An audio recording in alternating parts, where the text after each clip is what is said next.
ज़िंदगी में नामुमकिन कुछ भी नहीं। आप लोगों को यहाँ पर इस लड़की को देखकर ये पता चलेगा।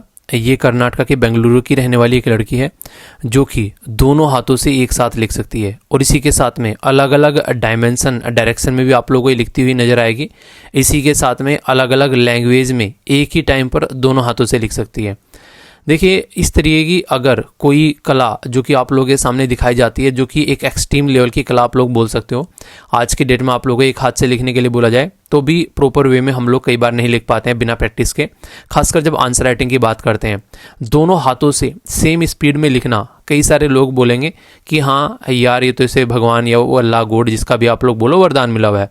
पर इन रियलिटी आप लोग अगर इस तरीके की जो कला हो उसको वरदान बोलोगे तो ये बिल्कुल गलत बात होगी, क्योंकि ये शायद एक तरीके से आप लोग बोल सकते हैं पूरी सरासर एक ऐसी मेहनत है जिसको बहुत ही शानदार तरीके से मेहनत कर कर अचीव किया गया है। यानी कि कहने का मतलब यह है कि कोई भी इंसान जो है वो मेहनत करके ये चीज़ अचीव कर सकता है।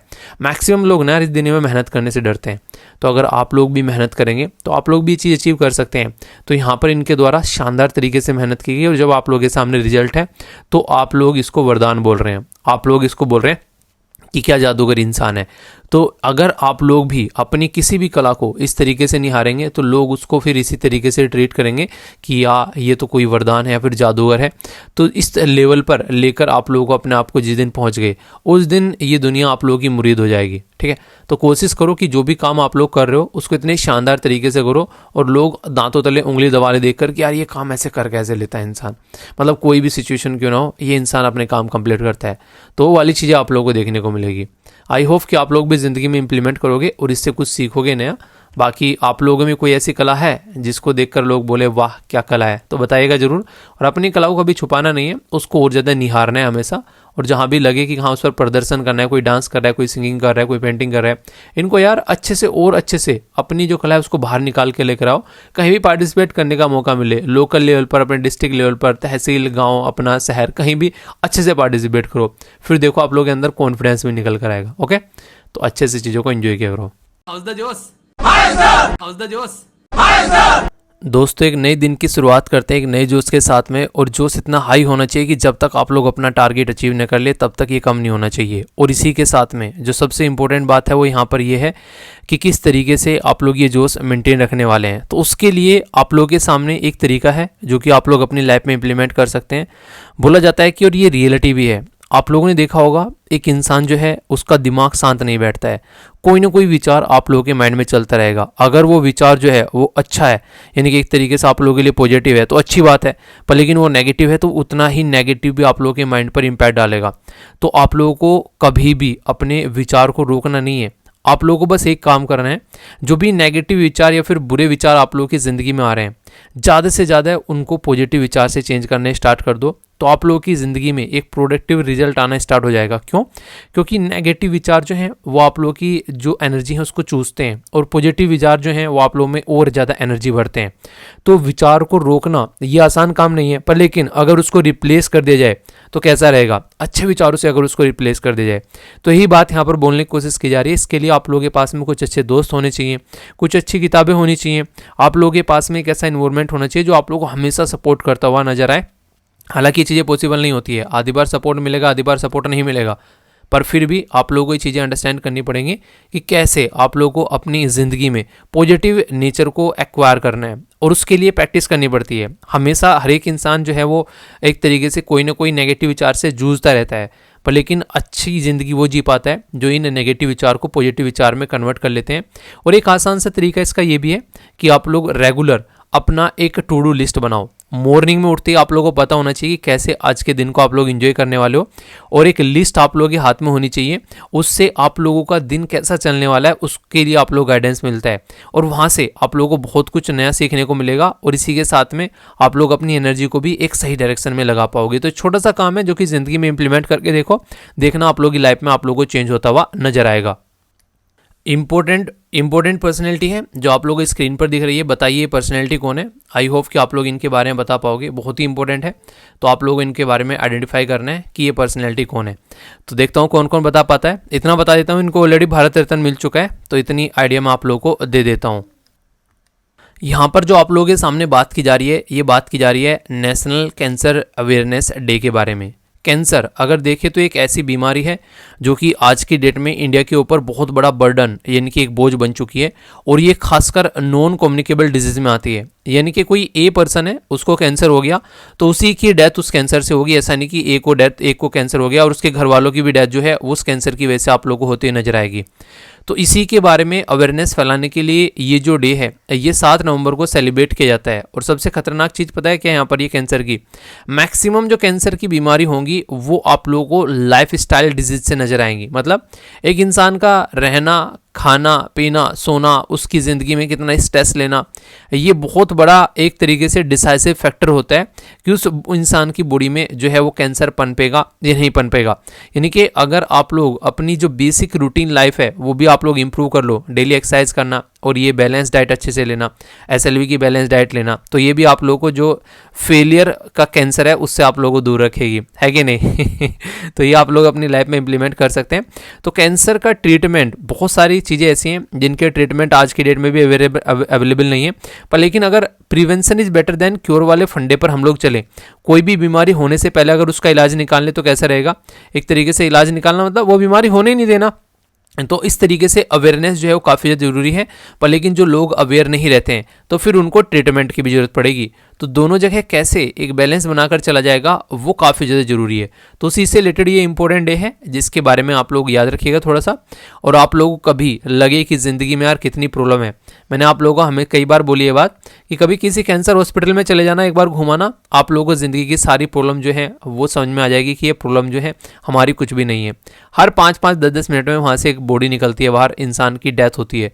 तो ज़िंदगी ऐसी है यार, तो इसको एंजॉय करो अच्छे से। आज है पता नहीं कल रेत की तरह हाथ से फिसल जाए, तो आप लोग जितना अच्छे से एंजॉय करोगे, अपने काम पर फोकस करोगे, खुश रहोगे, उतना ही ज़्यादा बेटर जो है लाइफ में आप लोग अपने आप को अच्छा खुश भी रख पाओगे और एक अच्छा रिजल्ट भी आप लोग दोगे। ओके, तो क्रिकेट प्रेमियों, मैच किस किसी ने देखा कल ये बताओ, और कैसा लगा ये मैच, एंजॉय किया कि नहीं किया, नहीं या फिर हाँ बताना जरूर।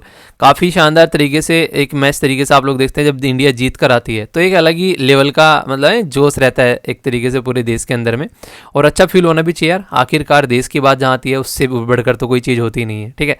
तो कुछ भी कॉन्ट्रीब्यूशन अगर आप लोग देश के अंदर दोगे ना, जब एक सही पोजीशन पर आओगे, अपनी कंट्री के लिए कुछ आप लोग करना स्टार्ट करोगे, कभी भी ऐसा नहीं कि आप लोग किसी जॉब पर जाकर ये कर सकते हो, कहीं पर भी आप लोग कर सकते हो।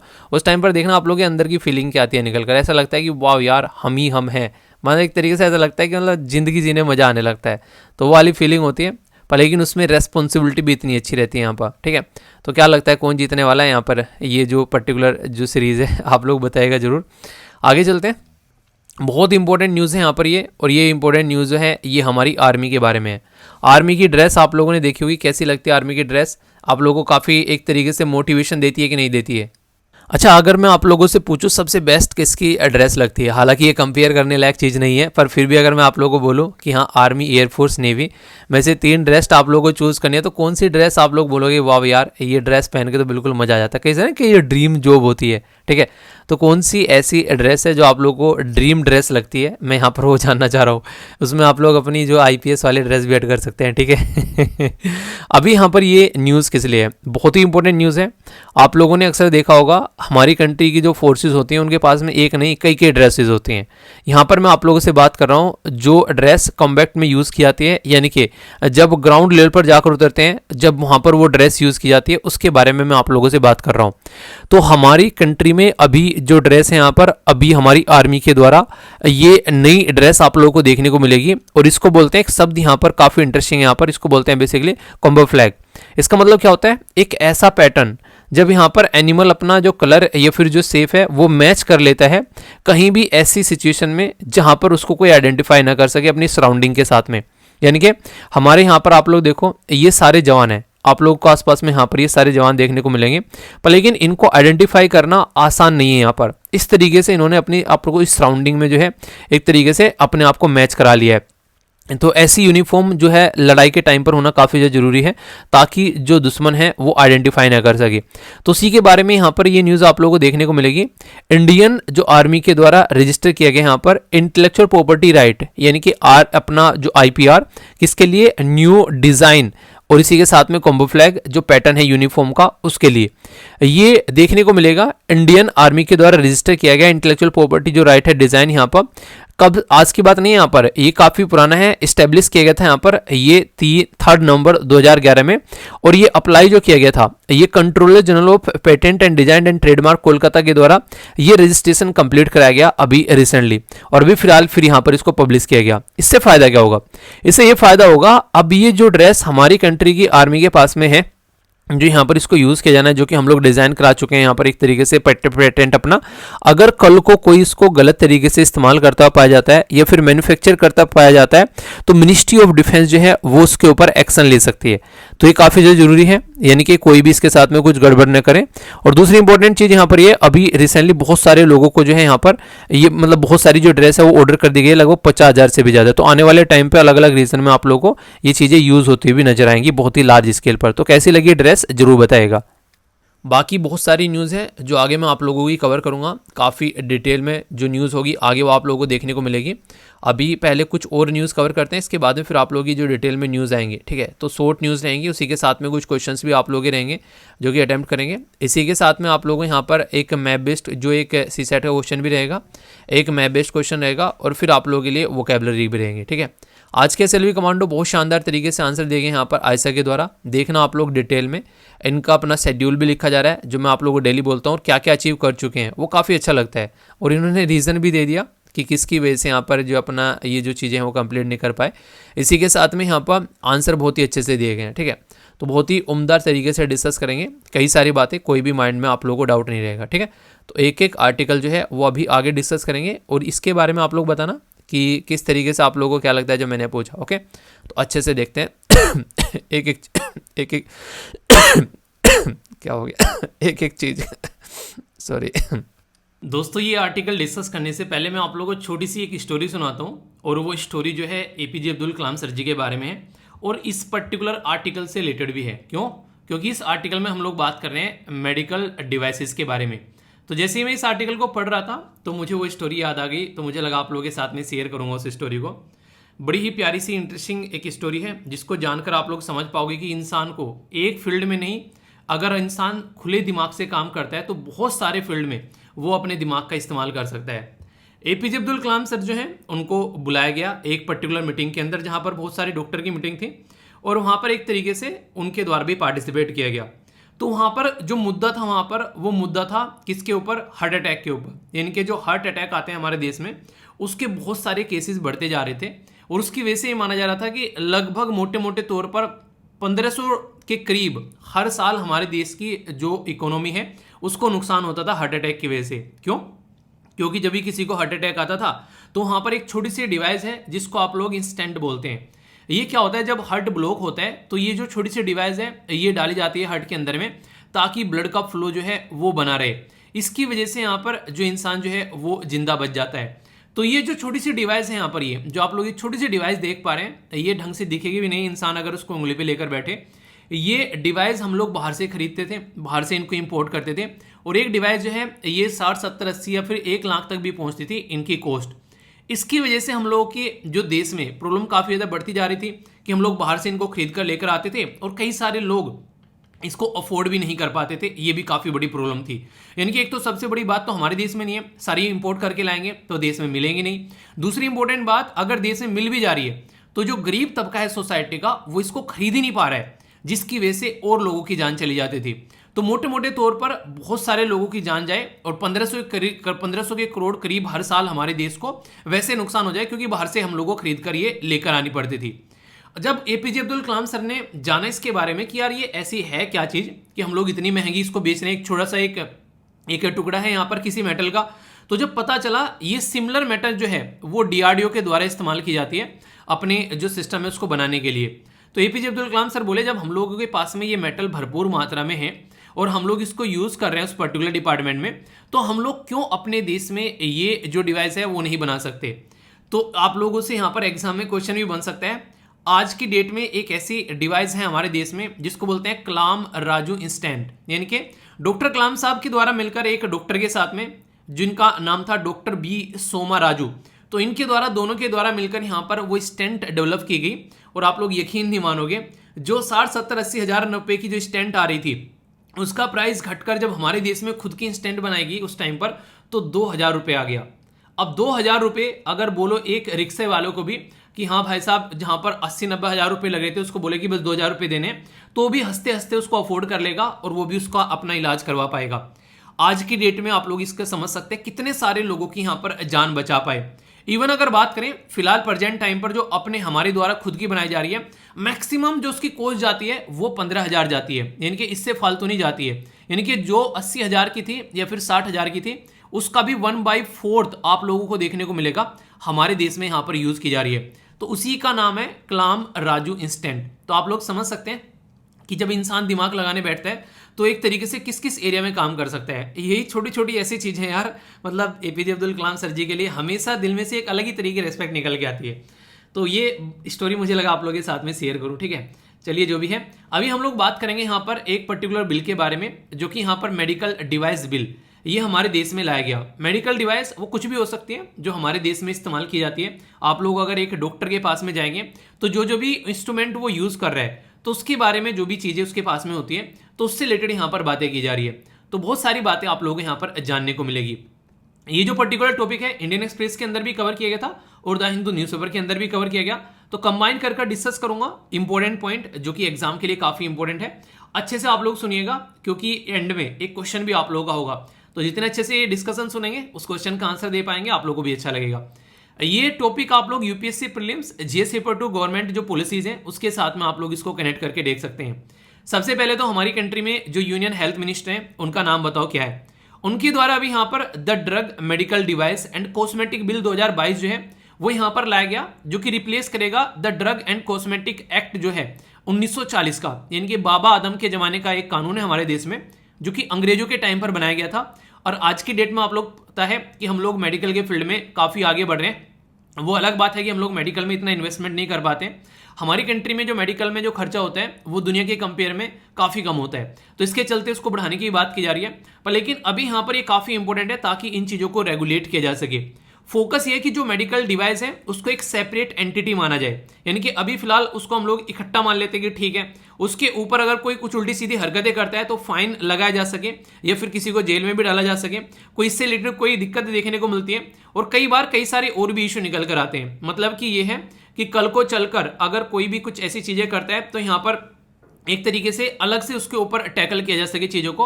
और आज की डेट में जो सबसे इंपॉर्टेंट फोकस वाला एरिया होगा, जिसके बारे में नॉर्मली अब से पहले 1940 में तो कोई जानता भी नहीं होगा, कि ऑनलाइन भी आप लोग दवाई खरीद सकते हो।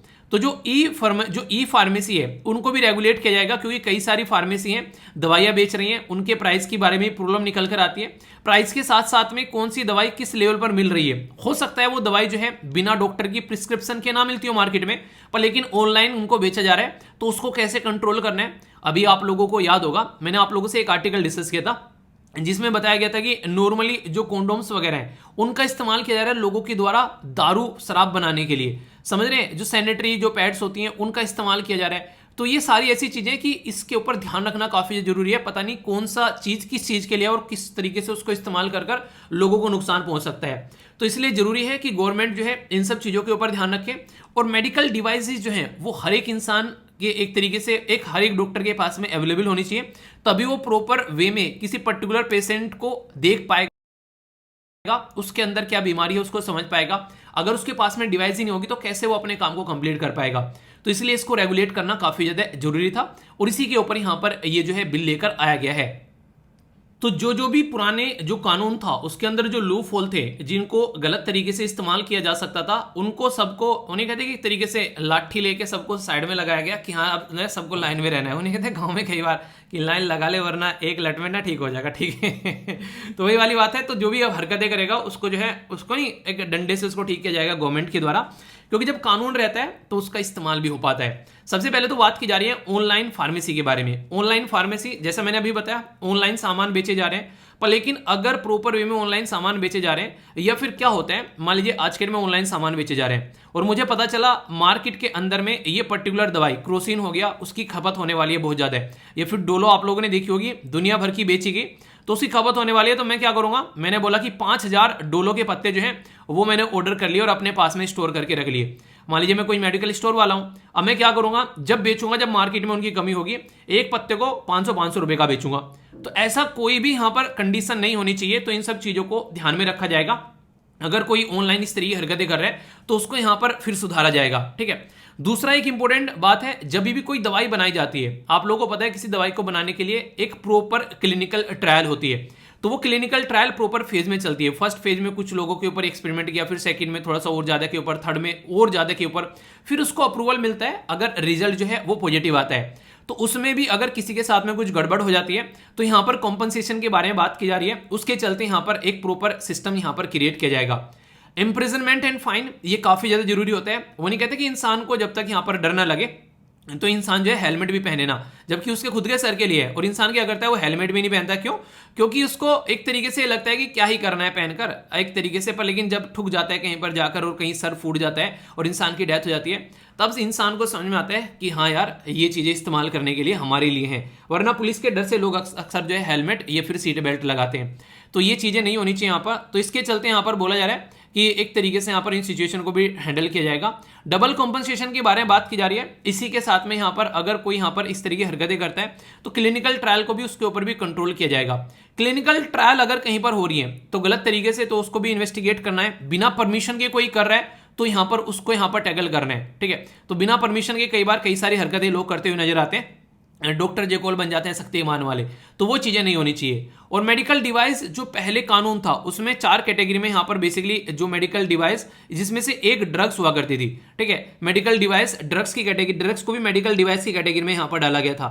अब उसके अंदर भी जो मेडिकल डिवाइस है उसके अंदर चेंज किया गया, जो भी इक्विपमेंट होते हैं, सॉफ्टवेयर होते हैं, मतलब जो भी चीजें हैं उनको यहाँ पर इसके अंदर डाला गया और ब्रॉड डेफिनेशन यहाँ पर की गई है। तो यानी कि कहने का मतलब सीधा सीधा ये है कि 1940 में जो कानून था और आज की डेट में जो हम लोग जिंदगी जी रहे हैं, ऑनलाइन हम लोग मेडिकल सर्विस ले रहे हैं और पता नहीं क्या क्या चीजें आज इंप्लीमेंट की जा रही हैं, किस तरीके की सिचुएशन क्रिएट हो गई है, कैसे कैसी बीमारी हो गई है, कैसे कैसे इक्विपमेंट इस्तेमाल किए जा रहे हैं। तो उसके चलते एक मॉडर्न डे का कानून आना जरूरी था जो कि आज की सिचुएशन को ध्यान में रखते हुए चीजों को टैकल कर सके। तो उसी के लिए यहाँ पर ये बिल लाया गया।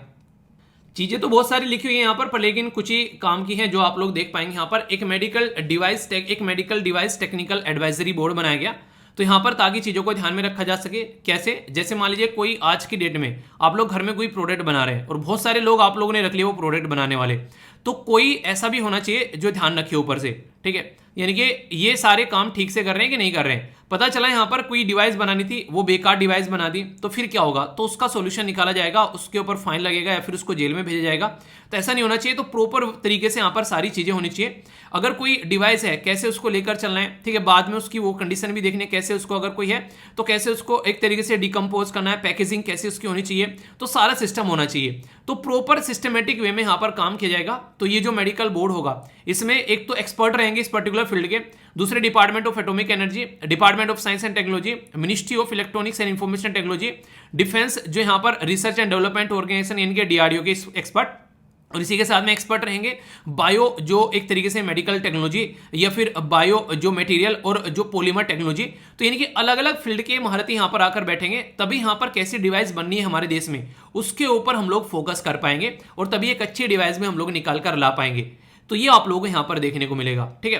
तो यानी कि एक तरीके से बोल सकते हैं कि कोविड-19 के बाद में अभी हम लोग मेडिकल के ऊपर अच्छा फोकस देकर चल रहे हैं। इससे पहले हम लोग इन सब चीजों को अक्सर इग्नोर किया करते थे, ठीक है। तो यहाँ पर ये आप लोग याद रखिएगा। तो ये था पूरा आर्टिकल। आई होप कि आप लोग के माइंड में क्लैरिटी आई होगी और जो स्टोरी थी यहाँ पर जो कलाम राजू इंस्टेंट की, वो आप लोग जरूर याद रखोगे और अक्सर क्वेश्चन भी बन जाए तो आप लोग यहाँ पर लिख भी सकते हो इसके बारे में कहीं पर, ठीक है। तो ये बातें हैं। बाकी एक क्वेश्चन है आप लोगों के सामने, देखता हूं क्वेश्चन का आंसर कौन सही से देता है, अच्छे से अटेम्प्ट कीजिएगा। ड्रग एंड कॉस्मेटिक जो एक्ट है 1940 का, उसमें बोला गया कि act regulate the import, manufacturing and distribution of the drug in India. A में ये बोला गया, ठीक है। दूसरा बोला गया provide the medical device technical advisory board. तो यहां पर ये टेक्निकल एडवाइजरी बोर्ड प्रोवाइड कराता है, ठीक है, एक तरीके से। तो कौन सी स्टेटमेंट करेक्ट है? ए में बोला गया 1, बी में बोला गया 2, सी में बोला गया बोथ और डी में बोला गया नन ऑफ द अबव। तो अभी आप लोगों को बताया मैंने काफी डिटेल में। पहले आप लोग क्वेश्चन का आंसर दो और फिर जो मैं बताऊंगा वो आप लोग देखिएगा, ठीक है। अभी अटेम्प्ट कर लिया करो, देखो जब मैं बोलता हूँ, देखो मजाक नहीं है, ठीक है। अटेम्प्ट जरूर किया करो यार, ठीक है ना। ये सारी जो चीजें आप लोगों के लिए की जाती है इससे मेहनत लगती है, तो कम से कम उसका फल भी मिले ना। आप लोग पार्टिसिपेट करो, पार्टिसिपेट ही नहीं करो बस सुन रहे हो, उसमें कोई मजा नहीं है, ठीक है। तो आंसर जरूर दिया करो। तो यहाँ पर आंसर सही क्या हो गया, आंसर से यहाँ पर करेक्ट पूछा गया, तो करेक्ट ए हो गया। अगर इनकरेक्ट पूछता तो यहाँ पर बी हो जाता। क्यों? क्योंकि ये अभी मैंने बताया जो नया बिल लाया गया है medical device technical advisory board, वो उसमें लाया गया है, पुराने वाले इसमें ये पर्टिकुलर प्रोविजन नहीं था, अभी यहाँ पर इसको प्रेजेंट टाइम पर लाया गया, ठीक है, तो पुराने वाले में नहीं था। क्वेश्चन ये पूछ ले कल को कि कौन सा अभी यहाँ पर जो एक्ट है वो रिप्लेस किया जा रहा है, जो रिसेंटली अभी हमारी कंट्री में एक मेडिकल डिवाइसेस बिल लाया जा रहा है, तो 1940 का रिप्लेस कर यहाँ पर बनाया जा रहा है। तो हेल्थ के बारे में क्वेश्चन आप लोगों से पूछा जा सकता है इस तरीके से। क्वेश्चन आप लोगों से चलिए मैं पूछ भी लेता हूं एक, हमारी कंट्री में जो हेल्थ है, अगर 3 लिस्ट हम लोग बोले, यूनियन लिस्ट, स्टेट लिस्ट और कॉन्करेंट लिस्ट, हेल्थ जो है वो कौन सी लिस्ट के अंदर में आता है संविधान के अंदर, ये आप लोगों को बताना है। देखता हूं कौन कौन से आंसर देते हैं। आप लोगों के आंसर जब आते हैं अच्छा लगता है तो पार्टिसिपेट जरूर किया करो और फीडबैक भी दे दिया करो आर्टिकल से रिलेटेड कि अच्छा लगा बुरा लगा, जो भी आप लोगों के मन में रहता है, ताकि आगे उसको इंप्रूव किया जा सके। लाइक या डिसलाइक कर बता सकते हो, 1 सेकंड लगती है, ठीक है। दोस्तों उड़ीसा के अंदर है भितरकनिका नेशनल पार्क और वहाँ पर काफ़ी लार्ज स्केल पर क्रोकोडाइल पाए जाते हैं। पर लेकिन आज की डेट में कंडीशन जो है वहाँ पर ये हो चुकी है कि क्रोकोडाइल की संख्या काफ़ी ज़्यादा बढ़ती नज़र आ रही है। तो इसके चलते लोग ये बोल रहे हैं कि आने वाले टाइम में यहाँ पर जो ह्यूमन और एनिमल कॉन्फ्लिक्ट देखने को मिलता है। होता क्या है, कई बार लोग डर जाते हैं मगरमच्छ से तो मगरमच्छ को मारते हैं, और जब मगरमच्छ को मौका मिल जाता है तो वो इंसानों को मारता है। तो जब दोनों में कॉन्फ्लिक्ट होने लगता है तो तब यहाँ पर ये प्रॉब्लम निकल के आती है कि यार इसके बारे में अब कुछ सोचना पड़ेगा। तो उसी के चलते यहाँ पर ये आर्टिकल है, काफ़ी इंटरेस्टिंग आर्टिकल है, डाउन टू अर्थ, जो कि एक बहुत ही बेहतरीन मैगजीन है जिसमें ये आर्टिकल पब्लिश किया गया है। और बोला गया है कि यहाँ पर उड़ीसा के अंदर में जो यहाँ पर ये भितरकनिका जो पर्टिकुलर पॉइंट है, यहाँ पर जो स्चूरियन क्रोकोडाइल है उनकी संख्या जो है काफ़ी लार्ज स्केल पर बढ़ चुकी है। तो यानी कि कहने का मतलब सीधा सीधा यहाँ पर ये कि सीधा सीधा एक टॉपिक आप लोग आता है जिसको बोलते हैं ह्यूमन और एनिमल कॉन्फ्लिक्ट। तो ह्यूमन और क्रोकोडाइल कॉन्फ्लिक्ट, ये इन्वायरमेंट के साथ भी आप लोग इसको कनेक्ट कर सकते हैं। सबसे पहले तो एक सीधा सादा सा क्वेश्चन आप लोगों से बनता है कि भितरकनिका नेशनल पार्क कहाँ पर है यार, ये बता दो। तो किसी भी वनडे टाइप के एग्जाम में ऐसी चीजें आप लोगों से पूछ ली जाती है। तो भितरकनिका नेशनल पार्क आप लोगों को देखने को मिलेगा उड़ीसा के अंदर में।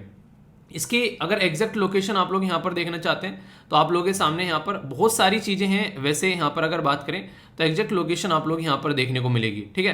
तो ये याद रखिएगा। इसी के नीचे गरिमाथा वाइल्ड लाइफ सेंचुरी भी आप लोग बोल सकते हैं। आप लोगों ने कई बार सुना होगा, बहुत सारे कछुए जो हैं वो आते हैं यहाँ पर अपने अंडे देते हैं। तो ये कई सारे प्रोटेक्टेड एरिया हैं उड़ीसा के अंदर में। एक क्वेश्चन बड़ा प्यारा सा मैं पूछूंगा आप लोगों से, उड़ीसा जो है वो कितने राज्य के साथ में बाउंड्री टच करता है, ये आप लोगों को बताना है। अगर आप लोग स्टेट से आते हैं किसी भी, तो ये छोटी छोटी ऐसी चीजें हैं जो आप लोगों को पता होना चाहिए। स्टेट पीसीएस के अंदर भी अक्सर पूछ ली जाती हैं, ठीक है। तो बात करते हैं यहाँ पर भितरकनिका नेशनल पार्क की। मोटे मोटे तौर पर अगर इसके एरिया के बारे में बात करें तो ये लगभग 6,700 एनिमल 6,072 किलो, सॉरी 6 बोल रहा हूँ, सॉरी ये है लगभग 672 किलोमीटर जो वाला एरिया है ये उसमें फैला हुआ है, ठीक है। और यहाँ पर ये काफी इंटरेस्टिंग है। यहाँ पर ये जो पर्टिकुलर एरिया आप लोगों को देखने को मिल रहा है, ये इतना एरिया बना देता है इसका कि देश के अंदर में सेकंड लार्जेस्ट मैंग्रोव इकोसिस्टम है। सेकंड लार्जेस्ट मैंग्रोव इकोसिस्टम मतलब जो दलदली फॉरेस्ट होते हैं, ये इतना बड़ा एरिया है कि हमारे देश में दूसरे नंबर पर सबसे बड़ा दलदली फॉरेस्ट ये आप लोगों को देखने को मिलेगा, जो कि काफी बड़ा रोल प्ले करते हैं कोस्टल एरिया में। जब यहाँ पर हम लोग बात करते हैं कोस्टल एरिया वाले एरिया में कि कोई भी अगर यहाँ पर सुनामी आ रही है, कोई बाढ़ आ रही है, तो उसको कंट्रोल करने में ये काफी बड़ा रोल प्ले करता है। तो एक तो ये इंपॉर्टेंट बात आप लोग याद रखिएगा। दूसरा यहाँ पर बोला गया सेकंड लार्जेस्ट, इसका मतलब ये कि इससे भी बड़ा कोई है, भितरकनिका से बड़ा भी कोई यहाँ पर आसपास मैंग्रोव्स आप लोगों को देखने को मिलेगा। तो याद रखिएगा भितरकनिका से नहीं, पूरी दुनिया में सबसे बड़ा मैंग्रोव जो सिस्टम आप लोगों को देखने को मिलेगा वो कहाँ पर है, वो याद रखना। कोई कंफ्यूजन आप लोगों को उसको लेकर नहीं होना चाहिए। वो आप लोगों को देखने को मिलेगा कहाँ पर, वीडियो को पॉज कर चलिए एक बार बताइए आप लोग, नीचे देखता हूँ कौन कौन बताता है। वो है वेस्ट बंगाल के अंदर। खासकर बात करें वेस्ट बंगाल और बांग्लादेश वाला जो एरिया है, ये सबसे बड़ा दुनिया का दलदली फॉरेस्ट आप लोगों को देखने को मिलेगा।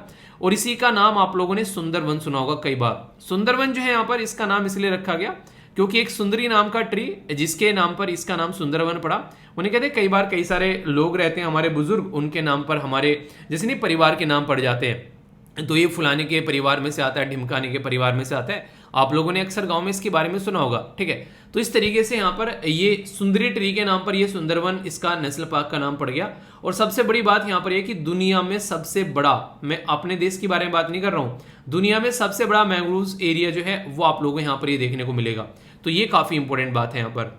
हर एक एरिया की कोई ना कोई स्पेशलिटी होती है। तो यहाँ पर 4 रिवर तो आप लोगों को देखने को मिलेगी, है इसकी स्पेशलिटी। और इसी के साथ में इसके ऊपर तो आप लोग एक तरीके से स्टार लगा लेना 2-3। रीजन क्या है, ये यहाँ से कई बार वनडे टाइप क्वेश्चन आप लोग ये बन चुके हैं। तो ये यहाँ पर जिसका नाम है ब्राह्मणी, इसी के साथ में बैतरानी, नेक्स्ट यहाँ पर धामरा, नेक्स्ट यहाँ पर यह पाठशाला, ठीक है। तो ये पर्टिकुलर एक यूनिक इकोसिस्टम आप लोगों का बनाती हैं जो ये 4 रिवर हैं इस पर्टिकुलर रीजन में। इसी के साथ में यहाँ पर अगर बात करें तो ये आप लोगों को बे ऑफ बंगाल वाली साइड में देखने को मिलेगा। अपनी कंट्री का जो मैप है ना, इस साइड में आप लोगों को अरेबियन सी देखने को मिलता है और इस साइड में आप लोगों को देखने को मिलता है बे ऑफ बंगाल। तो ये बे ऑफ बंगाल वाली साइड में देखने को मिलेगा। इस एरिया की 4 स्पेशलिटी तो मैंने 4 रिवर तो मैंने बता दी। 3 स्पेशलिटी है। एक तो यहाँ पर सोल्ट वाटर क्रोकोडाइल पाए जाते हैं, खारे पानी में पाने जाने वाले मगरमच्छ काफी लार्ज स्केल पर आप लोगों को यहाँ पर देखने को मिलते हैं। दूसरा यहाँ पर गरिमाथा बीच है जो कि ओलिव रेडली टर्टल, यानी कि जो कछुए होते हैं जिनकी ओलिव रेडली टर्टल कैटेगरी के, वो यहाँ पर पाए जाते हैं। दुनिया भर के कछुए आकर यहाँ पर अंडे देते हैं और इसी के साथ में यहाँ पर अपनी जो एक तरीके से जिंदगी की नई स्टार्ट करते हैं। उन्हें कहते हैं नए नए बच्चा पैदा हुआ है तो नई नई जिंदगी की स्टार्ट करनी, तो वो आप लोगों को देखने को मिलेगा। तीसरी सबसे इंपॉर्टेंट वेराइटी इसके ऊपर आप लोग स्टार लगा लेना, ये है 8 वेराइटी है किंगफिशर जो बर्ड, जो किंगफिशर बर्ड होते हैं उसकी जो 8 वेराइटी हैं वो 8 की 8 वेराइटी जो है वो यहाँ पर पाई जाती हैं, ठीक है। और ये काफी रेयर भी है। तो ये सारी ऐसी ऐसी बातें हैं जो कि इंपॉर्टेंट है किसी नेशनल पार्क के बारे में अगर क्वेश्चन पूछने लगे कोई आप लोगों से। तो जो तीनों चीजें मैंने आप लोगों को बोली है, किंगफिशर, क्रोकोडाइल और यहाँ पर ओलिव रेडली टर्टल, ये देखो कितनी चिनक चिनक से छोटे छोटे से प्यारे प्यारे से चुनो चुनो से कछुए हैं, ठीक है, दिख रहे हैं है ना क्यूट। तो ये वाले, ठीक है। तो बहुत सारे कछुए यहाँ पर आते हैं। क्रोकोडाइल एक खतरनाक आप लोग यहाँ पर देख सकते हैं मगरमच्छ, और 8 वेराइटी जो यहाँ पर किंगफिशर की है वो भी आप लोगों को यहाँ पर देखने को मिलेगी। तो ये इस पर्टिकुलर एरिया के बारे में जो सारी बेसिक इन्फॉर्मेशन है। और हाँ, अभी आप लोगों ने उड़ीसा के अंदर एक एग्जाम देखा जिसमें कई सारे बच्चों के द्वारा पेपर भी शेयर किया गया। बहुत सारे क्वेश्चन ऐसे थे जो कि यहाँ पर हमारे जो डिस्कशन से आए हुए थे, है ना। आप लोगों ने देखा ना, बहुत सारे बच्चे भी देकर आए थे। एग्जाम का नाम शायद, मतलब एग्जाम का नाम नहीं याद आ रहा मुझे, उड़ीसा का मतलब स्टेट के अंदर जो एग्जाम हुआ था उसके बारे में आप लोगों से बात कर रहा हूँ, ठीक है। तो वो वाला एग्जाम था तो जिसमें बहुत सारे क्वेश्चन यहाँ से डायरेक्ट पूछे गए। तो ये सारे क्वेश्चन आप लोगों को खासकर स्टेट पीसीस की तैयारी कर रहे हैं तो बहुत बड़ा फायदा पहुंचाएंगे। ओके, अगर बात करते हैं यहाँ पर, एक तो सबसे बड़ा इशू क्या है अब यहाँ पर, मुद्दा क्या बन गया जिसकी वजह से इस मैगजीन को ये आर्टिकल कवर करना पड़ गया। तो यहाँ पर सबसे बड़ा मुद्दा है कि 50 लोग जो हैं वो भी मारे गए रिसेंटली 2012 से अगर बात करते हैं, और इसी के साथ में 25 क्रोकोडाइल मारे गए, यानी कि मगरमच्छ जो है उन्होंने लगभग 50 लोगों को मार दिया, यानी कि मगरमच्छ 50 लोगों को खा गए जैसे तैसे उनकी चपेट में आ गए। इसी के साथ में जब मगरमच्छ आदमियों को खा रहे हैं तो आदमियों को गुस्सा आएगा, फिर आदमियों ने लगभग 25 मगरमच्छ भी मार डाले यहाँ पर। यानी कि ह्यूमन एनिमल कॉन्फ्लिक्ट का ये एक काफी खतरनाक नजारा आप लोगों को देखने को मिलेगा जिसके ऊपर काम करना काफी ज्यादा जरूरी है। क्रोकोडाइल जो है सबसे बड़ी प्रॉब्लम क्या देखने को मिल रही है, इनको रहने के लिए अपनी एक टेरिटरी चाहिए। वो नहीं क्या पुराने टाइम पे राजा रजवाड़े होते थे, तो ये भी अपनी जिंदगी उसी तरीके से एंजॉय करते हैं। तो जब यहाँ पर पानी की कमी या फूड की कमी या फिर एक तरीके से पार्टनर के साथ में मीटिंग करना या फिर कोई भी इनकी जो साइट्स होती है जो यहाँ पर अपनी जिंदगी को अच्छे से एंजॉय करते हैं वो वहां पर इनको अच्छे से नहीं मिल पाती है, तो फिर यहाँ पर ये इशू देखने को मिलता है। आप लोग खुद सोचिए, अगर सारे जंगल हम लोग काट डालेंगे तो जंगल में रहने वाले जो हमारे दोस्त हैं वो कहां पर रहेंगे, वो सारे बाहर निकल कर आएंगे और फिर वो हमारे ऊपर दहाड़ेंगे। तो ऐसे आप लोग अंडरस्टैंड कर सकते हैं। अगर हिस्टोरिकल प्रोस्पेक्टिव में आप लोग देखो, इसके पीछे काफी बड़ा रीजन भी है। प्रोजेक्ट टाइगर हमारे देश में कब स्टार्ट किया गया था बताइए जरा, देखता हूं किस किस को याद है। उसके साथ में आप लोगों को मैंने बता रखा है केशवानंद भारती केस, दोनों को कनेक्ट करके रखना, ठीक है। तो union ministry of forest and जो इन्वायरमेंट है उसके द्वारा 1991 में स्टेट गवर्नमेंट को डायरेक्ट किया गया कि क्रोकोडाइल रेयरिंग प्रोग्राम बंद कर दो, यानी कि क्रोकोडाइल को कंट्रोल करना, पालन करने का जो प्रोग्राम है उसको बंद कर दो, और उसको फंडिंग देना बंद कर देगी स्टार्ट की जो गवर्नमेंट के द्वारा 1990s में। तो ये आप लोग यहाँ पर बोल सकते हैं। तो यहाँ पर जो संख्या थी 1975 में 94 के करीब यहाँ पर क्रोकोडाइल की संख्या थी, ये बढ़कर 1995 में यानी कि 20 साल के अंदर अंदर इनकी संख्या जो है वो 1000 हो गई। सोचो, एक पर्टिकुलर कोई लेक है, कोई रिवर है, वहां पर 100 के करीब क्रोकोडाइल है। अब यहाँ पर 100 के करीब क्रोकोडाइल है, चलो एक बार को समझ में आता है, वो संख्या है, उनकी अच्छे से एंजॉय कर रहे हैं। अब वो यहाँ पर ये 100 आप लोग बोल सकते हैं यहाँ पर एक तरीके से, सॉरी 1000 वहां पर अब हो गए, ठीक है। ये समझने के लिए थोड़ा सा और अगर डिटेल में आप लोग समझना चाहते हैं, आप लोग थोड़ा सा ये सोच के देखो कि एक परिवार में जो है वो वहां पर 10 आदमी है, ठीक है। अब वहां पर उस परिवार में 10 नहीं, उस परिवार में जैसे कि बच्चे पैदा होते गए और बढ़ते गए, सभी इकट्ठा रह रहे हैं, अब उस परिवार में 100 आदमी हो गए। तो तो इससे आप लोग अंदाजा लगाइए कि सबके रहने, खाने, पीने, सोने, अपनी जिंदगी को एंजॉय करने का स्पेस जो है वो कितना कम हो जाएगा। तो ये काफी बड़ा इशू यहाँ पर निकल कर आने लगा। अगर कोई आप लोगों से यहाँ पर इस प्रोग्राम के बारे में थोड़ा पूछे भी कि क्रोकोडाइल कंजर्वेशन प्रोग्राम जो है या प्रोजेक्ट जो है हमारे देश में कभी स्टार्ट किया गया, तो जिस साल में हमारे देश में इमरजेंसी लगी उसी साल में ये प्रोग्राम भी स्टार्ट किया गया। 1975 से लेके 77 तक हमारे देश में आपातकाल लगा, तो उसी टाइम पर यहाँ पर ये भी दिखा। ठीक है, आप लोगों ने देखा ना जो मूवी अभी जो लाल सिंह चड्ढा दिखाई गई है, उसमें इमरजेंसी के भी दृश्य दिखाए गए हैं कई सारे। उसकी वजह से लोग जो हैं काफ़ी ज़्यादा फ्रस्ट्रेट हुए, मतलब क्या दिखाना चाह रहे हैं। पैरेलल में जो स्टोरी चल रही है वो स्टोरी कई सारे लोगों को पसंद नहीं आई, ठीक है, जिसकी वजह से कई सारे इशू देखने को मिले। क्योंकि जिस कंट्री से जो मूवी थी उसकी जो कॉपी बनाने की कोशिश की गई, वहाँ पर ऐसे इंसिडेंट्स को कवर किया गया है, तो वहाँ पर तो फेमस होगी, पर हमारे देश में इतनी नहीं चली। पर लेकिन बोल रहे हैं कि बाहर जो है मूवी को अच्छे से देखा जा रहा है। अगर बात करें मेन ऑब्जेक्टिव के बारे में, तो जो रेप्टाइल्स हैं यहाँ पर, ये इनका नेचुरल हैबिटेट है, तो उसको कैसे कंट्रोल करना है, कैसे बिल्ड करना है, इनकी ब्रीडिंग को कैसे सही डायरेक्शन में लेके चलना है, तो ये काम था। तो उड़ीसा के अंदर 3 आप लोगों को मेन स्पीसीज देखने को मिलती है इंडियन क्रोकोडाइल की। घड़ियाल बोलते हैं, सोल्ट वाटर बोलते हैं, और इसी के साथ में मुगर। ठीक है, तो ये अलग अलग तरीके से इनकी पिक्चर आप लोग देखिएगा एक बार जाकर, तो आप लोग अंडरस्टैंड कर पाएंगे किस तरीके से इनका नजारा देखने को मिलता है। तो यहाँ पर जो ये इसके ऊपर जैसे किसी चीज को प्रोटेक्ट करने की जब बात आती है ना, तो इंटरनेशनल लेवल पर कई सारे प्रोग्राम चलाए जाते हैं।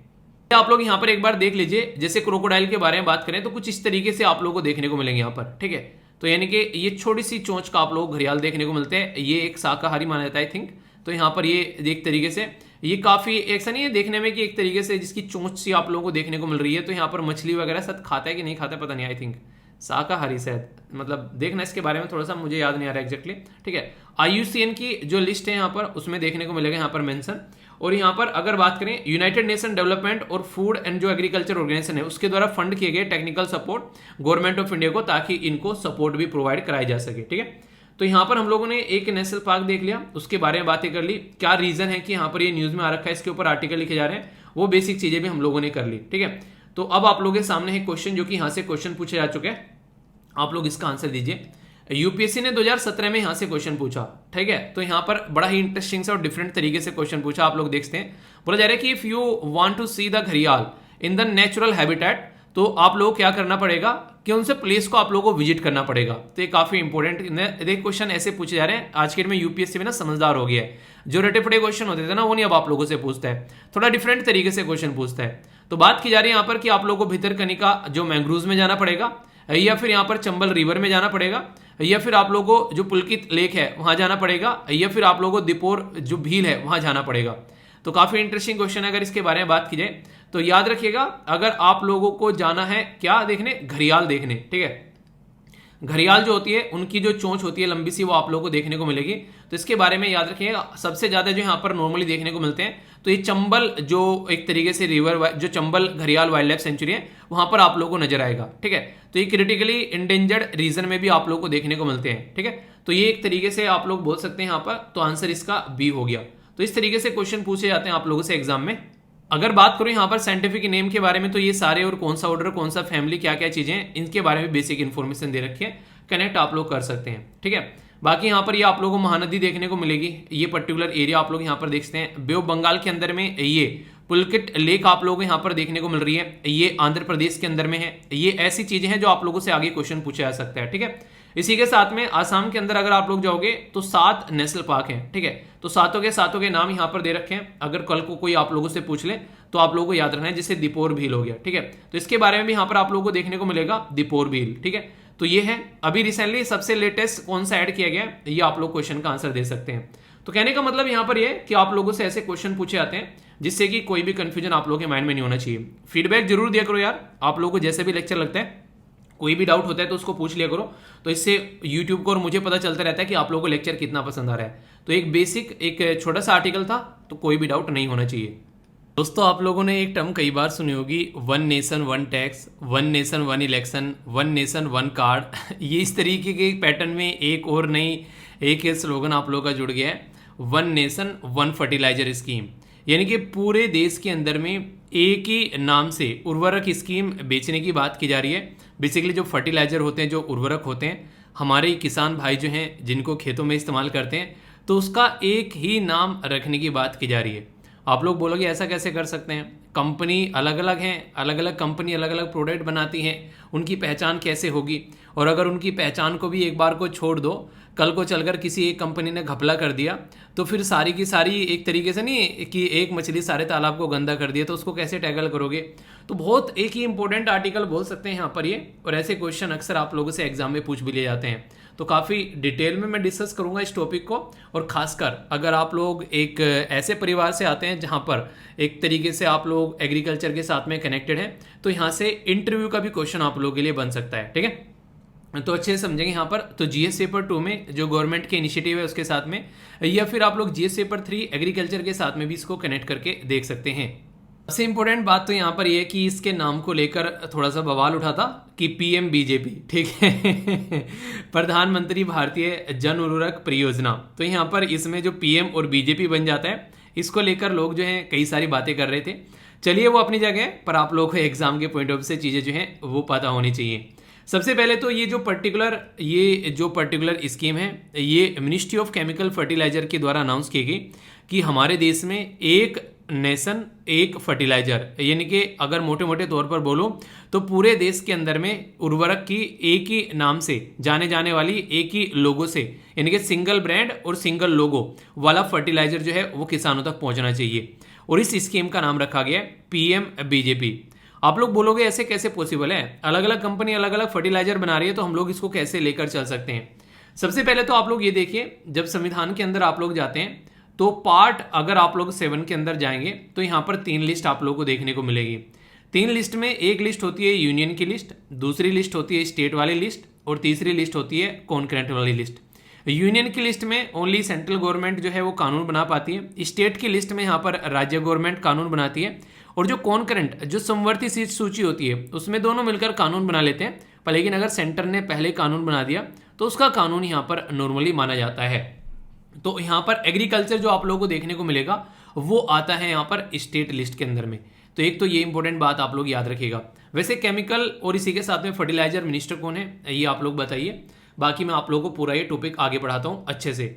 अभी अगर बात करें, सबसे बड़ी बात आप लोगों को ये देखने को मिलेगी, हमारे देश में अभी हम सब सिंगल ब्रांड की बात कर रहे हैं, जैसे कि यूरिया हो गया, डीएपी हो गया, एमओपी हो गया, एनपीके हो गया। तो ये अलग अलग, जैसे कि यहाँ पर भारत यूरिया हो गया, ठीक है, भारत डीएपी हो गया, भारत एमओपी हो गया, भारत एनपीके हो गया। तो इस तरीके से एक सिंगल नाम लगाने की बात की जा रही है, जैसे यहाँ पर हम लोगों ने भारत नाम सिंगल नाम सबके सामने लगा दिया। All fertiliser companies, state trading entity और फर्टिलाइजर मार्केटिंग एंटिटी जो है वो इस सिंगल ब्रांड के नीचे काम करेंगी। आप लोग बोलोगे ऐसा किसी के ऊपर कैसे थोप सकते हैं, आखिर ये कैसे पॉसिबल है कि यहाँ पर सिंगल जो यहाँ पर 1/3 जो स्पेस है उसमें बोला जा रहा है नाम, ब्रांड, लोगो और अदर रिलेवेंट जो इन्फॉर्मेशन रहेगी, और 2/3 में भारत ब्रांड रहेगा, जो कि प्रधानमंत्री भारतीय जन उर्वरक परियोजना का लोगो आप लोगों को देखने को मिलेगा।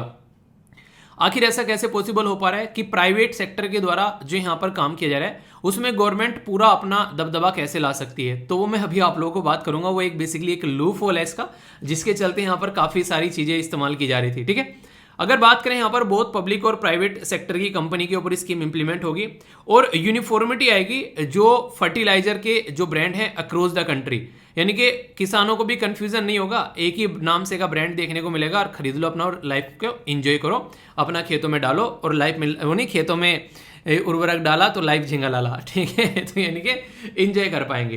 पर लेकिन सारी चीज़ जो है वो एक तरीके से अच्छी नहीं होती है, कुछ उसके नुकसान भी होते हैं। तो नुकसान क्या देखने को मिल सकते हैं, सबसे पहले तो यहाँ पर बात की जा रही है जो फर्टिलाइजर कंपनी है वो पूरा प्रमोशन करती है, ब्रांडिंग करती है, मार्केटिंग करती है, तो भाई साहब उनको तो कुछ फायदा नहीं देखने को मिलेगा, उनको तो काफ़ी दिक्कत हो जाएगी। पहले पूरा जो यूरिया का जो कट्टा आ रहा है पूरा जो इस तरीके का, उसके ऊपर सारी चीज़ें अपनी चिपका लेते थे, पर लेकिन आज की डेट में तो ऐसा देखने को नहीं मिलेगा, तो यहाँ पर इनको काफ़ी ज़्यादा नुकसान देखने को मिलेगा। इसी के साथ में बोला जा रहा है कि यहाँ पर एक तरीके से जो कॉन्ट्रैक्ट होता है मैन्युफैक्चरर का और इंपोर्टर जो गवर्नमेंट का, वो भी कहीं ना कहीं रिड्यूस हो जाएगा। ठीक है, एक ही, क्योंकि इंसान जो है वो कोशिश करता है कि मेरे ब्रांड की वैल्यू जो है वो आगे चले। जैसे कि अगर बात करें, आप लोगों को बोलूँ कि जूते किसके पहनने हैं, ठीक है, आप लोग एक ब्रांड का नाम बता दोगे, बताइए चलिए जूते कौन से ब्रांड के पहनते हैं। अगर आप लोगों को बोलूँ कि कपड़े कौन से ब्रांड के आप लोग पहनते हैं, तो आप लोग बता दोगे। फ़ोन कौन से ब्रांड का है, आप लोग बता दोगे। बताइए चलिए देखता हूँ कौन कौन से ब्रांड के आप लोग सामान यूज़ कर रहे हैं। ठीक है, खादी ब्रांड भी वैसे बता सकते हो, खादी भी अपने आप में एक ब्रांड है। तो कंपनी जो है वो चाहती है कि अपना ब्रांड वैल्यू जो है वो बढ़े, और काफ़ी लंबे समय से कोई भी कंपनी जो है वो ब्रांड वैल्यू के ऊपर काम करती आ रही है।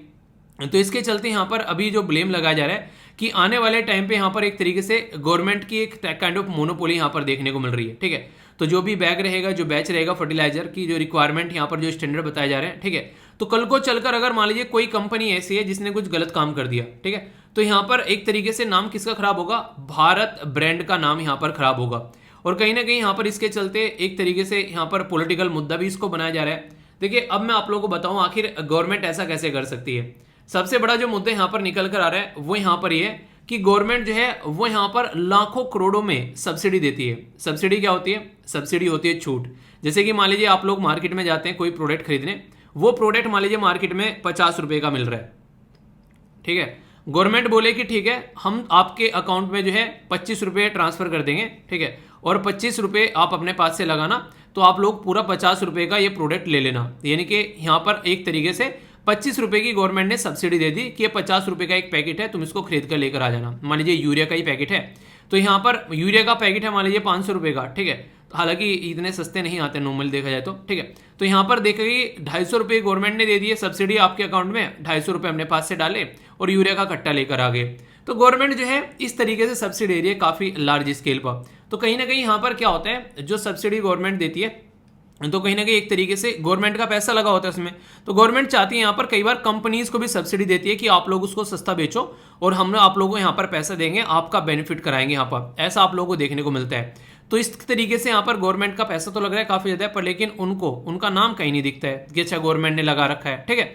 तो यहाँ पर इस तरीके से कोशिश की जा रही है ताकि गवर्नमेंट जो है वो भी अपना नाम दिखा सके यहाँ पर, तो उसके तहत यहाँ पर काम करने की कोशिश की जा रही है। पर सबसे बड़ी दिक्कत यहाँ पर ये है कि जिससे कि चीज़ें आराम से चलती रहे, यहाँ पर कोशिश ये की जाती है कि जो यूरिया है या फिर जो भी फर्टिलाइजर है यहाँ पर वो किसानों तक आराम से पहुंचे और किसानों को ज़्यादा कन्फ्यूजन न देखने को मिलेगी कौन से ब्रांड का खरीदना है। पर यही बातें हैं, अभी यहाँ पर कुछ बातें सही होती हैं, हर सिक्के के दो पहलू होते हैं ना, कुछ सही है और कुछ गलत है। तो यहाँ पर आप लोग क्या लगता है, ये सही है या फिर गलत है, आप लोग अपनी राय बता सकते हैं।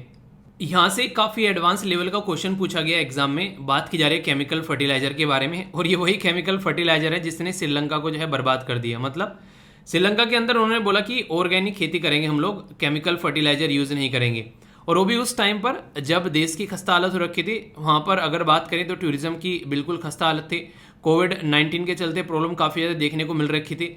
इसी के साथ में और भी इशू थे कई सारे, यहाँ पर इन्होंने काफ़ी उधार ले रखा है चाइना से, चाइना को भी अपना रिटर्न चाहिए था। तो उस टाइम पर इन्होंने बोला कि हाँ हम लोग केमिकल फर्टिलाइजर यूज़ नहीं करेंगे। तो जो रही सही थोड़ी बहुत कमाई थी खेती की वजह से वो भी इनकी डूब गई। अभी यहाँ पर इंडिया जो है काफ़ी सारी सपोर्ट प्रोवाइड करा जाए फर्टिलाइजर के फॉर्म में, अगर बात करें तो श्रीलंका को। केमिकल फर्टिलाइजर जो है यहाँ पर बात की जा रही है प्रेजेंट टाइम पर, जो retail price of the chemical fertiliser is market driven and not the administrated by government. तो पहली स्टेटमेंट यहाँ पर ये बोला गया है। अगर आप लोगों ने अभी जो पूरा आर्टिकल मैंने पढ़ा है, तो मैंने अभी आप लोगों को बताया यहाँ पर कि गवर्नमेंट जो है वो सब्सिडी दे रही है, गवर्नमेंट जो है उसको मैनेज करने की कोशिश कर रही है। तो इसका मतलब ये हो गया कि यहाँ पर ये स्टेटमेंट बिल्कुल गलत हो गई।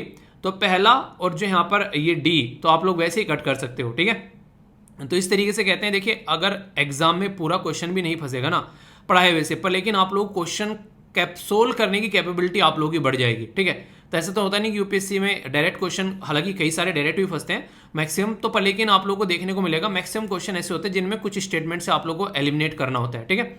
बात की जा रही है ammonia which is an important which is an input of urea, ठीक है, एंड द एक तरीके से आप लोग बोल सकते हैं प्रोड्यूस फ्रॉम नेचुरल गैस। तो यहाँ पर ये बोला गया है, ये स्टेटमेंट कैसी है, sulphur which is a raw material for the phosphorus acid fertiliser is a by product of oil refinery, ठीक है। तो ये दोनों की दोनों स्टेटमेंट जो है ये आप लोगों को यहाँ पर करेक्ट देखने को मिलेगी। तो आंसर यहाँ पर इसका बी हो गया, ठीक है। तो यहाँ पर ये कुछ ऐसी चीज़ें हैं जिसके बारे में हल्का सा आइडिया आप लोगों को होना चाहिए।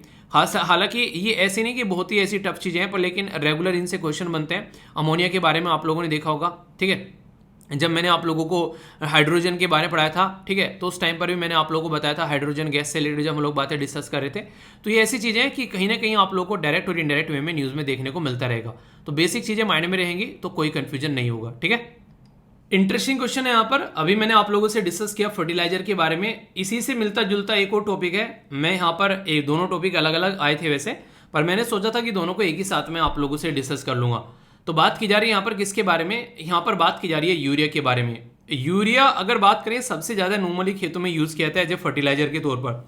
तो हमारा देश जो है आप लोगों को पता है कि एक कृषि प्रधान देश है, लगभग 50% पॉपुलेशन आज भी हमारे देश में खेती के ऊपर डिपेंड करती है। तो कोशिश ये की जाती है कि ये जो यूरिया है यहाँ पर हम लोग मैक्सिमम जो है बाहर से खरीद कर लेकर आते हैं, क्योंकि हम लोग मैक्सिमम खेतों पे ऊपर डिपेंडेंट रहते हैं। तो क्यों ना हम लोग इसको अपने ही देश में एक तरीके से अपने ही देश में सेल्फ सफिशिएंट बन जाए। तो यहाँ पर टारगेट रखा गया आने वाले 4 सालों का। तो काफ़ी इंपॉर्टेंट क्वेश्चन आप लोगों का बन सकते हैं यहाँ पर। और सबसे बड़ी बात जो होगी, जो कि आप लोगों को समझनी पड़ेगी, 40,000 करोड़ रुपए हम लोग यहाँ पर सेव कर पाएंगे। ठीक है, अपने ही आप में ये बहुत बड़ा नंबर है।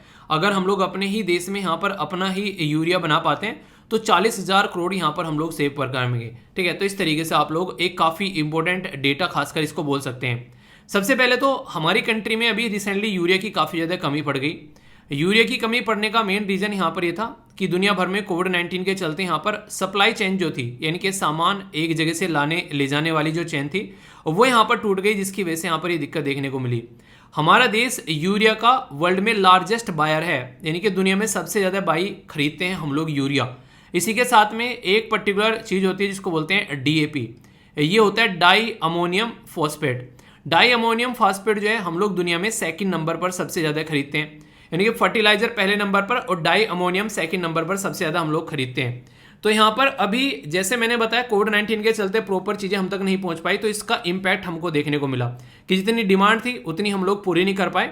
तो ये इशू निकल कर आता है। तो कल को चलकर हमारे ही खेतों में हम लोग जितना अगर काम कर पाते हैं उसके हिसाब से जो यूरिया की रिक्वायरमेंट होती है वो हम लोग को पूरी करनी पड़ेगी। और जब हम लोग खेत को तैयार करते हैं, यानी कि उसमें एग्रीकल्चर अगर खेती करनी है हम लोग को, तो खेत को तैयार करते हैं तो उससे पहले यहाँ पर हम लोग फर्टिलाइजर नॉर्मली खेतों में डालते हैं।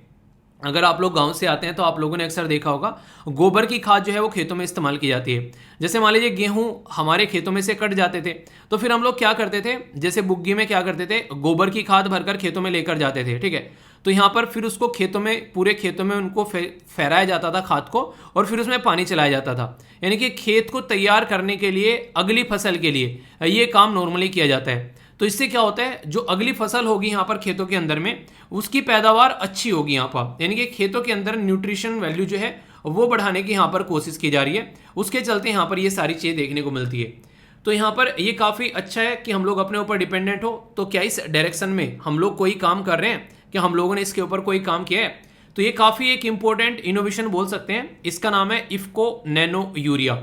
जो इफ्को नैनो यूरिया है ये इंट्रोड्यूस किया गया वर्ल्ड में फर्स्ट नैनो यूरिया, जो किसानों के लिए हमारे देश के अंदर में, यानी कि एक तरीके से जो बड़े बड़े कट्टे लेकर घुमा करते थे उसकी जो रिक्वायरमेंट है यहाँ पर इनके द्वारा कम कर दी गई है। जो यूरिया के बड़े बड़े खाद के कट्टे आप लोग ने देखा, हम लोग क्या कर रहे हैं, नैनो अभी यहाँ पर ये कि यूरिया लेकर आ रहे हैं। तो इस तरीके से आप लोग समझ सकते हैं यहाँ पर कि हम लोग अपने ही देश में आत्मनिर्भर हो रहे हैं। तो इससे सबसे बड़ी बात क्या है कि इनपुट कॉस्ट यहाँ पर कम हो जा रही है, यानी कि जो वो खाद के कट्टे आया करते थे उसके कंपेयर में इसकी कॉस्ट जो है वो काफ़ी ज़्यादा कम देखने को मिलेगी। लगभग ये माना जा रहा है कि यहाँ पर कॉस्ट जो है वो लगभग मोटे मोटे तौर पर अगर बोल के चले कि 30 से 40% जो है यहाँ पर इसकी कॉस्ट जो है वो कम की जा रही है। ठीक है, तो इसी के साथ में जो इफेक्टिव है यहाँ पर ये वो और भी ज़्यादा इफेक्टिव देखने को मिलेगा उसी टाइम पर यहाँ पर, यानी कि जो वो यूज़ किया था उसके कंपेयर में 50% ये काफ़ी है। इन्वायरमेंट फ्रेंडली भी है यहाँ पर। इसी के साथ में यहाँ पर इंप्रूव करेगा न्यूट्रिशन वैल्यू। यहाँ पर फार्मर की इनकम अपने आप बढ़ जाएगी जब लागत कम आएगी। तो सीधी सीधी बात है कि फार्मर की इनकम अपने आप बढ़ गई। ठीक है, इसी के साथ में जो एनहेंस करेगा जो प्रोडक्टिविटी है क्रॉप की, और cheaper than the conventional urea, वो मैंने अभी आप लोगों को यहाँ पर बता दिया। तो ये काफ़ी एक इंपॉर्टेंट चीज़ हो गई कि यहाँ पर एक तरीके से आम के आम और गुठलियों के दाम हो गए। तो ये जो नैनो यूरिया है यहाँ पर किसके द्वारा डेवलप किया गया, तो याद रखिएगा नैनो बायोटेक्नोलॉजी रिसर्च सेंटर है यहाँ पर, जो कि कालोल गुजरात के अंदर आप लोगों को देखने को मिलेगा।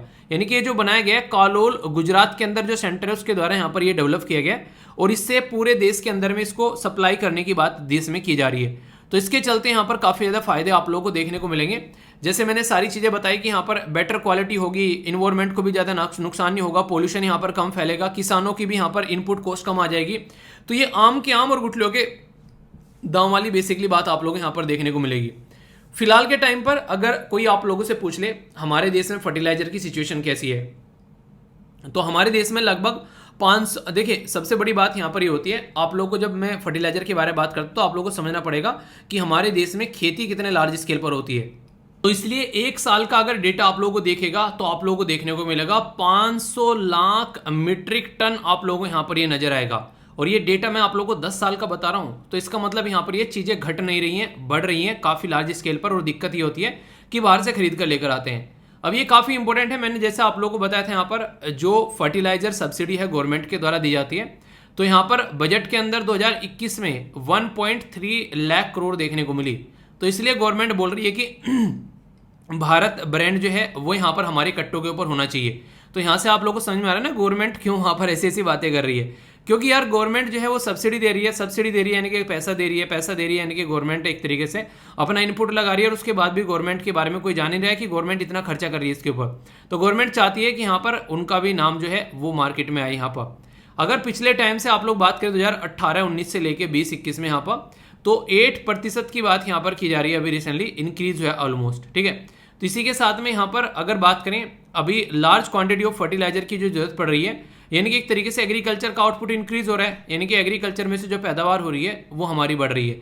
तो पैदावार बढ़ रही है तो इसका मतलब ये है कि खाद वगैरह फर्टिलाइजर वगैरह और अच्छे लेवल पर हम लोग इस्तेमाल कर रहे हैं। तो जितना अच्छे लेवल पर खाद वगैरह हम लोग इस्तेमाल करेंगे तो फिर वही बात है, प्रोड्यूस तो हम लोग कर नहीं रहे अपने देश में, बाहर से खरीद कर लेकर आ रहे हैं। तो इसके चलते हम लोग को फिर से इन चीज़ों को बाहर से खरीद कर और ज़्यादा लार्ज स्केल पर लाना पड़ेगा। तो गैप जो है या तो उतना ही रहेगा या फिर गैप जो है वो और ज़्यादा बढ़ जाएगा। यानी कि आमदनी 98 और खर्च रुपये, जैसे आप लोगों को नॉर्मली एक डायलॉग बुलाए थे ना, अगर यहाँ पर अगर आमदनी नहीं बढ़ेगी तो ये चीज़ें आप लोगों को नॉर्मली देखने को मिलेगी, ठीक है। तो गवर्नमेंट कर क्या रही है इन चीज़ों के लिए, ताकि हम लोग बोल गया 4 साल में अपने ही देश में अपना ही खाद बनाएंगे और खुद भी खाएंगे और दुनिया को भी खिलाएंगे। तो गवर्नमेंट क्या कर रही है इसके लिए, जी हाँ, जैसा मैंने अभी बताया नैनो यूरिया प्रोडक्शन, ठीक है। तो यहाँ पर 8th न्यू जो नैनो यूरिया प्लांट यहाँ पर अभी देश के अंदर देखने को मिल रहा है। दूसरी सबसे इंपॉर्टेंट चीज़ है यहाँ पर ये है नीम कोटिंग यूरिया। जो नीम कोटिंग यूरिया है ये काफ़ी ज़्यादा जरूरी हो गया था, क्योंकि यूरिया का इस्तेमाल जो है अलग अलग तरीके से अलग अलग एरिया में किया जा रहा था। मतलब आप लोगों ने कई बार देखा होगा, बोलते हैं कि दूध में दूध मिलाकर इसका यूरिया का एक तरीके से दूध बनाया जाता है। तो बहुत सारे ऐसे नेगेटिव इशू थे इसके साथ में, तो इसके ऊपर नीम की कोटिंग कर दी है। और नीम जो है आप लोगों को पता है कि वो एक तरीके से काफ़ी इंपॉर्टेंट है। अगर बात करें तो यहाँ पर खासकर मिट्टी के लिए, अगर नीम की निम्बोलिया मिट्टी में डाल दी जाती है तो खाद का काम करती है, ठीक है। मेरे दादाजी जो है निम्बोलिया को इकट्ठा किया करते थे और पीस कर उनका चूरन बनाया करते थे। तो ये मानते थे कि अगर उसको खा लिया जाए आधी चम्मच जो है डेली, तो इंसान को कोई बीमारी न लगे, ठीक है। वो एक तरीके से वैद्य थे पूरे, हल्दी रेगुलर थी उनकी, अपने खुद के मसाले बना के रखा करते थे, ठीक है। तो ये सारी चीज़ें क्या थी, ये सारी चीज़ें थी जिसके चलते यहाँ पर वो लगभग 87 की एज में भी पेड़ पर चढ़ जाते थे, ठीक है। तो आप लोग समझ सकते हैं आज की डेट में अगर 40-50 के इंसान को ही बोलो चढ़ने के लिए तो बोलेगा नहीं, मेरे पेट में दर्द, मेरे घुटनों में दर्द, मेरी कमर में दर्द। और उस टाइम के देखो वहाँ पर, तो ये सारी चीज़ें नेचुरली जब चीज़ें इस्तेमाल करते हैं इंसान तो तब ये चीज़ें देखने को मिलती है। तो डिपार्टमेंट ऑफ फर्टिलाइजर के द्वारा यहाँ पर बोला गया कि यूरिया का इस्तेमाल गलत एरिया में न हो, तो इसके चलते 100% यूरिया जो है उसमें नीम कोटेड कर दिया इन्होंने, ताकि उसका इस्तेमाल अब यहाँ पर दूध वूध में वो सारी चीज़ों में नेगेटिव जगह न हो, ठीक है। गवर्नमेंट भी यहाँ पर और काम कर रही है, जैसे कि न्यू यूरिया पॉलिसी लाई, तो अपने ही देश में यूरिया बनाना है, ठीक है। इसी के साथ में प्रमोट करना है एनर्जी इफिशिएंसी, यूरिया के अंदर में रेशनलाइज करनी है सब्सिडी, ताकि गवर्नमेंट ही सारा पैसा ना देती फिरे। तो गवर्नमेंट कोशिश करती है कि कम से कम उसको लगाना पड़े, प्राइवेट और पब्लिक अगर मिलकर काम हो जाए तो और ज़्यादा अच्छा रहेगा। न्यू इन्वेस्टमेंट पॉलिसी 2012 में आप लोगों को देखने को मिली। फ्रेश इन्वेस्टमेंट की यहाँ पर बात की गई इस पर्टिकुलर फील्ड में, ताकि सेल्फ सफिशिएंट बन सके। तो यहाँ पर 15 था, यहाँ पर 12 था। तो इसका मतलब है कि गवर्नमेंट पहले से ही लगी हुई है, क्योंकि गवर्नमेंट को भी पता है कि बाहर से हम लोग यूरिया खरीद कर लेकर आ रहे हैं, तो कल को चलकर अगर ये यूरिया आना बंद हो गया तो हमारे खेतों की पैदावार घट जाएगी। तो इसके चलते यहाँ पर कई सारे एरिया में अच्छे से काम किया जा रहा है। Policy on the promotion of city compost, तो इसके ऊपर फोकस किया जा रहा है, कंपोस्ट के ऊपर, कंपोस्ट खाद के ऊपर। तो आप लोगों ने देखा गोवर्धन स्कीम के बारे में भी रिसेंटली सुना होगा, तो ये भी इसमें से एक स्कीम है। तो मार्केट डेवलपमेंट असिस्टेंस यहाँ पर 1500 रुपये का लगभग यहाँ पर प्रोवाइड कराया जा रहा था। इसी के चलते यहाँ पर स्पेस टेक्नोलॉजी का इस्तेमाल करके रिसोर्सेज को कैसे कहाँ पर यूज करना है उसके ऊपर फोकस किया जा रहा था, ताकि डेटा को ऑब्जर्व किया जा सके। अगर बात करें यहाँ पर न्यूट्रिएंट बेस सब्सिडी दी जा रही थी यहाँ पर, तो एक तरीके से डिसाइड की गई एनुअल बेसिस पर। तो गवर्नमेंट ने बहुत सारे शाम दाम दंड भेद लगाए ताकि इसको ढंग से यूज किया जा सके, ठीक है। तो हमारी कंट्री जो है टॉप है। जो खासकर बात करें, देखिए हमारी कंट्री में ऐसा नहीं कि कम यूरिया प्रोड्यूस होता है, इसमें भी हम लोग काफ़ी प्रोड्यूस करते हैं, पर लेकिन फिर भी इतना ज़्यादा यूज़ करते हैं कि हमारी खुद की जो है पूर्ति तो होती नहीं है, बाहर से और खरीदना पड़ जाता है। 2018 में 23.9 मिलियन टन जो है हमारी कंट्री में, लगभग 42% जो वर्ल्ड का यूरिया आप लोगों को देखने को मिला। ठीक है, तो ये समझ सकते हैं, ऐसा नहीं कि हमारे अंदर कुछ भी नहीं है, पर हाँ रिक्वायरमेंट बहुत ज़्यादा है। इंडिया टॉप कंट्री है प्रोडक्शन में।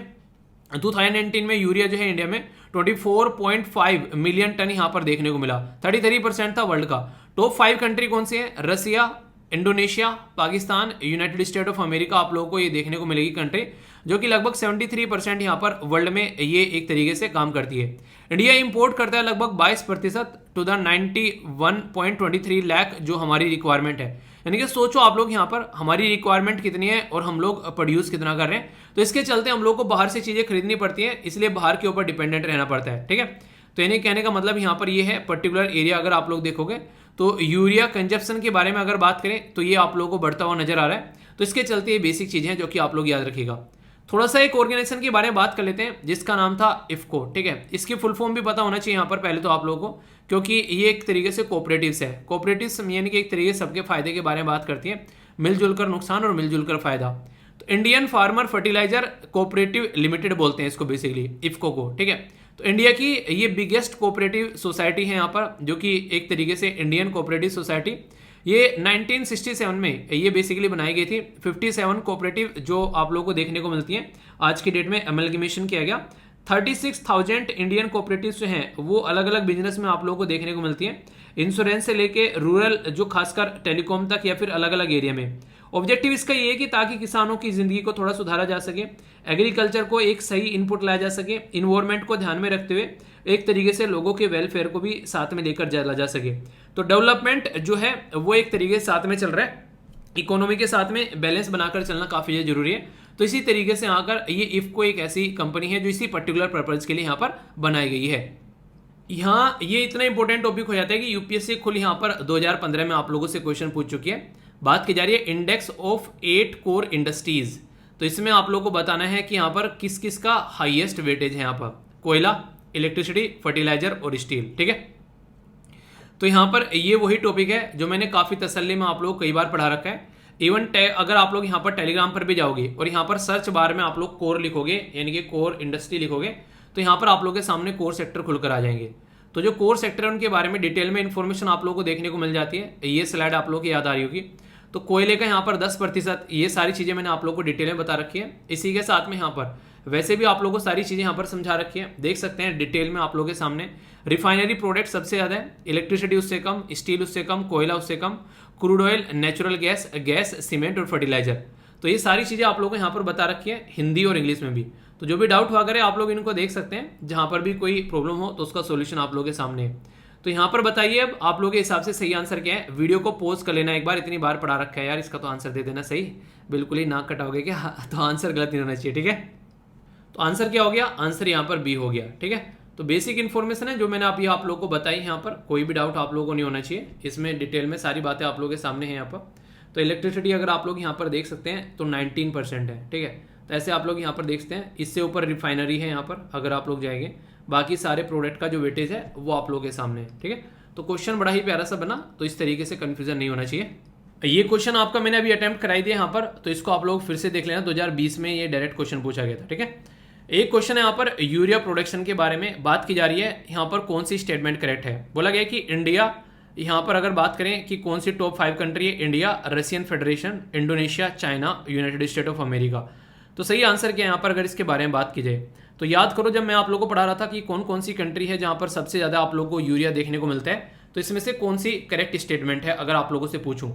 मैंने आप लोगों के सामने नाम लिया था, रसिया था यहाँ पर, इंडोनेशिया था यहाँ पर अगर आप लोग यहाँ पर देख पा रहे हो। ठीक है, पाकिस्तान था यहाँ पर, और इसी के साथ में यहाँ पर यूएसए आप लोगों को देखने को मिल रहा था, और एक इंडिया हो गया। ठीक है, तो यहाँ पर कहीं पर भी चाइना का नाम नहीं लिया गया था।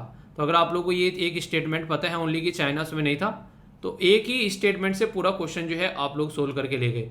तो इस तरीके से बेसिक चीज़ों को यार तैयार करो कि आप लोग कोई भी क्वेश्चन जो है वो एग्जाम में न छूटे, और फीडबैक जरूर देते रहा करो जो भी आप लोगों को पसंद या फिर नापसंद चीज़ें आती हैं, ताकि मुझे पता चलता रहे और यूट्यूब को भी कि हाँ आप लोग चीज़ों को अच्छे से एंजॉय कर रहे हो। ठीक है।